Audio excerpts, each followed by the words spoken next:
उत्तर प्रदेश की राजनीति में 2027 के विधानसभा चुनाव अभी दूर, लेकिन सियासी बिसात बिछनी शुरू हो चुकी। बीजेपी अपनी सत्ता बचाने की तैयारी में जुटी हुई है। समाजवादी पार्टी सत्ता में वापसी का सपना देख रही है। बहुजन समाज पार्टी अपने खोए हुए जनाधार को वापस लाने की कोशिश में है।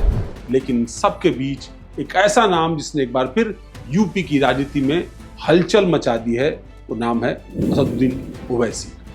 14 जून को बहराइच के मटेरा में होने वाली ओवैसी की जनसभा को केवल एक राजनीतिक कार्यक्रम मानना भूल। ये एआईएमआईएम के उस मिशन की दरअसल शुरुआत है जिसके जरिए पार्टी उत्तर प्रदेश में अपनी नई राजनीतिक जमीन तलाश रही। ऐसे में सवाल है कि क्या ओवैसी इस बार वाकई कोई खेल बिगाड़ पाएंगे?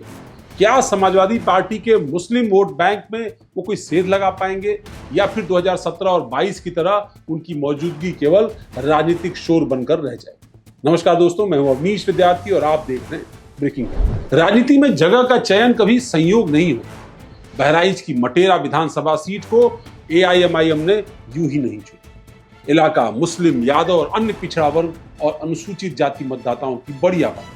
सालों से यहां समाजवादी पार्टी का मजबूत प्रभाव रहा है।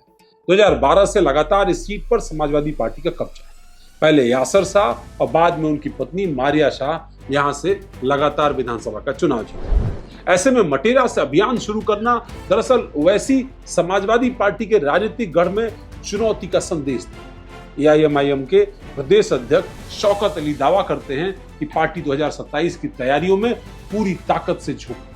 2027 की तैयारी में पूरी ताकत से लगे। अगर कोई गठबंधन नहीं हुआ तो पार्टी करीब 200 सीटों पर अपने उम्मीदवार उतारने की तैयारी करेगी। यानी अब केवल कुछ सीटों पर लड़ाई नहीं होगी, बल्कि पूरे प्रदेश में अपनी मौजूदगी दर्ज कराने की कोशिश में जुटी है असदुद्दीन ओवैसी की पार्टी। मटेरा की रैली के साथ ओवैसी सैयद सलार गाजी मसूद की दरगाह पर जाएंगे। इसका एक राजनीतिक तौर पर अलग मतलब भी निकाला जा सकता है, आप समझ सकते हैं। राजनीतिक जानकारों का मानना है कि ये केवल धार्मिक यात्रा नहीं है। इसके जरिए एआईएमआईएम के मुस्लिम समाज को ये संदेश देने की कोशिश है कि वो सिर्फ चुनावी मौसम की पार्टी नहीं, बल्कि समुदाय की सांस्कृतिक और धार्मिक भावनाओं से भी जुड़ी हुई पार्टी। उत्तर प्रदेश में पहचान की राजनीति हमेशा प्रभावशाली है। ऐसे में धार्मिक और सांस्कृतिक प्रतीकों के जरिए भावनात्मक जुड़ाव बनाने की कोशिश, इसको नजरअंदाज तो बिल्कुल नहीं किया जा सकता। और सबसे बड़ा सवाल यह है कि क्या समाजवादी पार्टी का मुस्लिम वोट बैंक इस प्रयास से खिसक जाए? उत्तर प्रदेश की राजनीति में यह वो प्रश्न है जिसकी सबसे ज्यादा चर्चा है। 2012 से ही मुस्लिम मतदाता समाजवादी पार्टी के साथ इंटैक्ट है।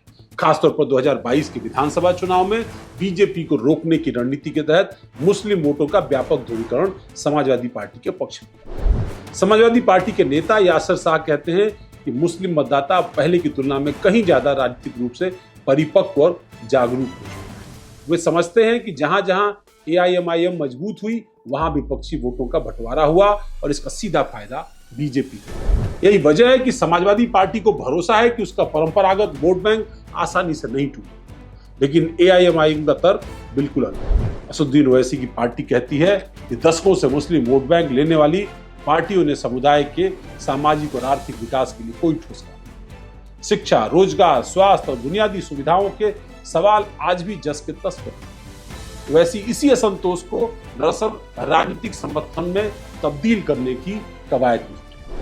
वैसी की बढ़ती सक्रियता के पीछे हालिया चुनावी अनुभव।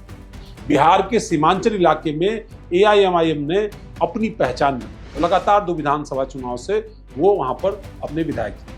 महाराष्ट्र के स्थानीय निकाय चुनाव में भी पार्टी को उल्लेखनीय सफलता। इन नतीजों ने एआईएमआईएम के नेतृत्व को यह भरोसा दिलाया कि मुस्लिम बहुल इलाकों में वो क्षेत्रीय दलों के विकल्प के रूप में उभर सकते। हालांकि राजनीतिक विश्लेषकों का एक बड़ा वर्ग मानता है कि अभी बहुत ये कहना जल्दी बात है। दरअसल विश्लेषकों का तर्क है कि बिहार और महाराष्ट्र की सामाजिक और राजनीतिक परिस्थितियां उत्तर प्रदेश से काफी अलग है। बिहार में एआईएमआईएम मुख्य रूप से उन इलाकों में प्रभावी रही जहां पहले ही उसका आधार। वहीं महाराष्ट्र के स्थानीय निकाय चुनाव की सफलता को विधानसभा चुनाव के पैमाने पर नहीं मापा जा सकता। उत्तर प्रदेश में मतदाता अक्सर उस दल की ओर झुकते हैं जिसकी जीत की राजनीतिक संभावना दिखाई देती है। और यही कारण है कि छोटी पार्टियों के लिए यहां राजनीतिक जमीन तैयार करना बेहद ही मुश्किल। अगर केवल चुनावी आंकड़ों पर नजर डालें तो एआईएमआईएम का रिकॉर्ड बहुत उत्साहजनक उत्तर प्रदेश में नहीं है। 2017 के विधानसभा चुनाव में पार्टी ने 38 सीटों पर उम्मीदवार उतारे थे, इनमें 37 पर उसकी जमानत चली। 2022 के विधानसभा चुनाव में पार्टी ने करीब 100 सीटों पर चुनाव लड़ा, लेकिन उसका वोट शेयर केवल 0.43%। ये आंकड़े बताते हैं कि विधानसभा स्तर पर पार्टी अभी प्रभावशाली नहीं है और उसकी राजनीतिक मौजूदगी भी नहीं दर्ज हो सकती। लेकिन इसका दूसरा पक्ष भी है। स्थानीय निकाय के चुनाव में एआईएमआईएम का प्रदर्शन अपेक्षाकृत बेहतर है। 2017 के निकाय चुनाव में पार्टी ने 78 उम्मीदवार उतारे और 29 उसमें से जीते। फिरोजाबाद और आजमगढ़ जैसे जिलों में उसे उल्लेखनीय सफलता। 2023 के नगर निकाय के चुनाव में पार्टी 5 नगर पालिका परिषद जीतने में कामयाब रही और 75 पार्षद भी जीत गए। यानी जमीनी स्तर पर संगठन तो है, कुछ समर्थन भी है, लेकिन वो अभी तक विधानसभा या लोकसभा के चुनाव में वोटों के रूप में एआईएमआईएम के लिए तब्दील नहीं हुआ। राजनीतिक गलियारों में इन दिनों सबसे ज्यादा चर्चा एआईएमआईएम और बीएसपी के संभावित गठबंधन की। शौकत अली खुलेआम कहते हैं कि अगर कोई स्वाभाविक गठबंधन बन सकता है तो वो बीएसपी के साथ। कारण साफ है कि बीएसपी का परंपरागत दलित वोट बैंक और एआईएमआईएम का मुस्लिम वोट बैंक अगर एक साथ आता है तो कई सीटों पर दरअसल राजनीतिक समीकरण पूरी तरीके से उलट सकते हैं। उत्तर प्रदेश की दर्जनों ऐसी सीटें हैं जहां मुस्लिम और दलित मतदाताओं की संयुक्त संख्या निर्णायक भूमिका निभा सकती है, लेकिन इस रास्ते में कई अड़चन है। पहली अड़चन है बीएसपी सुप्रीमो मायावती का, जो खुद गठबंधन की राजनीति को लेकर बहुत सतर्क रहती है। 2019 में उन्होंने समाजवादी पार्टी के साथ एक महागठबंधन बनाया था, लेकिन उसका अनुभव भी उनके लिए तो हालांकि बेहतर था, पर आगे नहीं जा सकता। यदि बीएसपी अपने घटते हुए जनाधार को पुनर्जीवित करना चाहती है तो वो नए सामाजिक समीकरण तलाशती हुई एआईएमआईएम के साथ सीमित समझौते की संभावना को आगे बढ़ा सकती है, लेकिन ये हो पाएगा या नहीं ये कहना नहीं। एक और राजनीतिक संभावना, राजनीतिक चर्चाओं में बार बार ये बात सामने आती है कि चंद्रशेखर आजाद और उनकी पार्टी आजाद समाज पार्टी पश्चिमी उत्तर प्रदेश में दलित युवाओं के बीच दरअसल आजाद की लोकप्रियता है। वो खुद सांसद भी है लोकसभा से।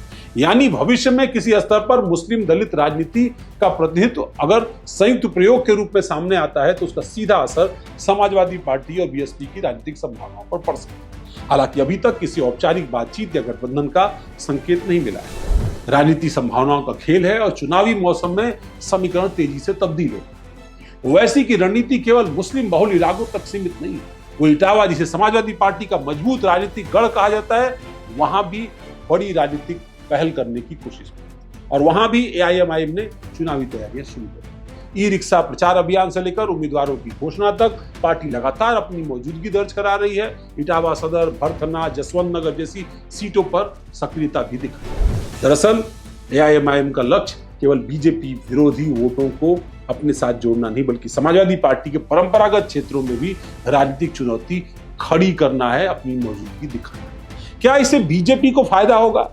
यही आरोप है जो एआईएमआईएम का पीछे लंबे समय से दरअसल आरोप के रूप में पीछा है। सपा और कांग्रेस का आरोप रहा है कि एआईएमआईएम की मौजूदगी विपक्षी वोटों का विभाजन कराती है, जिससे बीजेपी को इनडायरेक्ट बेनिफिट मिलता है। दूसरी तरफ ओवैसी का तर्क है कि लोकतंत्र में हर दल को चुनाव लड़ने का अधिकार है और मतदाता को विकल्प पर वोट देना, इसको वोट काटना तो नहीं कह सकते। सच्चाई शायद इन दोनों के बीच कहीं फंसी हुई है। अगर एआईएमआईएम कुछ सीटों पर यानी 3 से 5% तक वोट भी हासिल कर लेती है तो करीब कई सारी सीटों का चुनाव परिणाम बदल सकता है, खासतौर पर उन क्षेत्रों में जहां मुस्लिम वोट बैंक निर्णायक है। राजनीतिक विश्लेषक मानते हैं कि एआईएमआईएम का लक्ष्य फिलहाल सत्ता हासिल करना नहीं, बल्कि अपनी राजनीतिक मौजूदगी दिखाना। वैसे भी ये बात अच्छी तरह जानते हैं कि 2027 में उत्तर प्रदेश की सरकार बनाना उनके पहुंच से बहुत दूर की बात है। लेकिन राजनीति में हर लड़ाई सरकार बनाने के लिए नहीं लड़ी जाती, बल्कि कई बार लक्ष्य राजनीतिक जमीन तैयार करने का, अपनी राजनीतिक दखल तैयार करने। अगर एआईएमआईएम का 2027 में अपना वोट शेयर 3 से 5% तक पहुंचाने का जो लक्ष्य है वो सफल हो जाता है तो दर्जनों सीटों पर इसका निर्णायक असर होगा। दरअसल ये भविष्य की राजनीति को बहुत बुरी तरीके से प्रभावित कर सकता है। यही वजह है कि बहराइच की इस रैली में, एक रैली को आप जनसभा कह सकते हैं, लेकिन उनके लिए जनसभा नहीं बल्कि एक राजनीतिक प्रयोग की शुरुआत है। ये देखना बिल्कुल दिलचस्प होगा कि उत्तर प्रदेश की जनता इस नए राजनीतिक संदेश या प्रयोग को कितना स्वीकार करती है। लेकिन इतना होता है कि 2027 की लड़ाई में ओवैसी अपनी मौजूदगी दर्ज कराने की कोशिश में लगे हुए हैं। सवाल केवल इतना है कि उनकी मौजूदगी शोर साबित होगी या फिर सचमुच किसी बड़े राजनीतिक समीकरण की आड़। आपका इस खबर को लेकर क्या कहना है, कमेंट बॉक्स में राय जरूर दीजिएगा। बहुत बहुत धन्यवाद। अगर वीडियो पसंद आया तो लाइक शेयर जरूर करिएगा। बहुत बहुत धन्यवाद। नमस्कार।